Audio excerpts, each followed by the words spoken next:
સાંબેલાધાર વરસાદને સૌપ્રથમ આગાહી વિશે પણ આપણે આજે જાણી લઈએ, જેમાં હવામાન વિભાગે નાવકાસ્ટ જાહેર કર્યું છે। આગામી 3 કલાકમાં ભારે વરસાદની હજુ પણ શક્યતા છે। અમદાવાદ સહિત 16 જિલ્લામાં રેડ એલર્ટ પણ જાહેર કરાયું છે।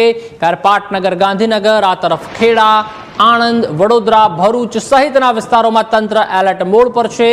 મોરબીથી લઈ દક્ષિણ ગુજરાતના અનેક જિલ્લાઓમાં ઓરેન્જ એલર્ટ જાહેર કરાયું છે। નાગરિકોને સાવચેતી રાખવા અને જરૂરી ન હોય તો ઘરની બહાર ન નીકળવા પણ ખાસ અપીલ કરાઈ છે।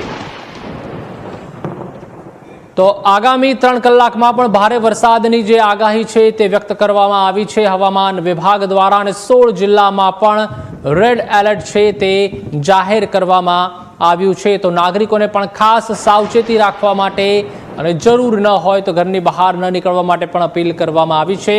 તો સીએમ, ડેપ્યુટી સીએમ સહિતનો જે બેઠકોનો દોર છે તે પણ તેઓ ચલાવી રહ્યા છે। ડેપ્યુટી સીએમ સહિત ધારાસભ્યો અને મંત્રીઓ છે તેમનો કાફલો પણ ગઈકાલેથી જ દક્ષિણ ગુજરાતના પ્રવાસે છે। અલગ અલગ જે જિલ્લામાં રેડ એલર્ટ આપવામાં આવ્યું છે, પૂરની સ્થિતિ છે, જેમાં નવસારી, વલસાડ તેમજ આ તરફ તાપી હોય કે સુરત હોય ત્યાં પણ તેઓ એક બાદ એક જિલ્લાઓ, શહેરોની મુલાકાત છે તે લઈ રહ્યા છે। આ તરફ સીએમ પણ બેઠકોનો દોર છે તે ગાંધીનગરથી જ ચલાવી રહ્યા છે। જે પણ જરૂરી સૂચના આપવાની હોય તે અલગ અલગ જિલ્લાના જે કલેક્ટર છે કે મ્યુનિસિપલ કમિશનર છે, ત્યાંના જે તંત્ર છે, ખાસ કરીને ધારાસભ્યો પણ છે, ભારતીય જનતા પાર્ટીના કાર્યકરો છે, તેઓની સાથે પણ સતત તેઓ વિડીયો કોન્ફરન્સિંગના માધ્યમથી જોડાયેલા છે અને જે પણ જરૂરી સૂચના આપવાની છે તે તેઓને આપી રહ્યા છે।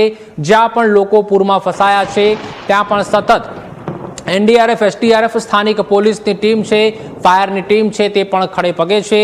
રેસ્ક્યુ ઓપરેશન્સ પણ હાથ ધરવામાં આવી રહ્યા છે। તો મેઘરાજા બરાબરના હવે મહેરબાન થયા છે દક્ષિણ ગુજરાતમાં, ઉત્તર ગુજરાતમાં। આ તરફ હજી સૌરાષ્ટ્ર તેમજ કચ્છનો જે વિસ્તાર છે તે હજુ બાકી છે, પણ હજુ આગામી દિવસોમાં ધીરે ધીરે જે આ સિસ્ટમ 3 સક્રિય થઈ છે તે સૌરાષ્ટ્ર તેમજ કચ્છ તરફ પણ જઈ રહી છે તેવું પણ નાવકાસ્ટમાં અત્યારે ક્યાંક દેખાઈ રહ્યું છે। વિન્ડીના માધ્યમથી પણ આપણે થોડી વારમાં સમજવાનો પ્રયત્ન કરીશું।